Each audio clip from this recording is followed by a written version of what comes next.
Aprobado na rin ng BTA Parliament sa second reading sa pamamagitan ng voice vote ang Parliament Bill No. 225 o ang Bangsamoro Regional Hospital and Medical Center Act of 2025.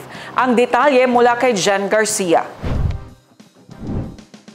Bukod sa pag-aproba sa Parliament Bill No. 246 o ang Iranon Provincial Hospital Act of 2023 sa third at final reading, inaprubahan din ng BTA Parliament sa second reading sa pamamagitan ng voice vote ang Parliament Bill No. 225 o ang Bangsamoro Regional Hospital and Medical Center Act of 2025.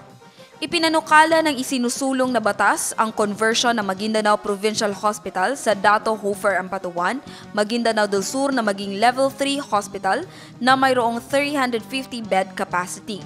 Sinabi ni Bangsamoro Parliament Health Committee Chair Hashemi Dilanggalin na kapag maaprubahan, i-convert na ang pagamutan sa isang APEX o End Referral Hospital na may kakayahan pagdating sa specialized medical services.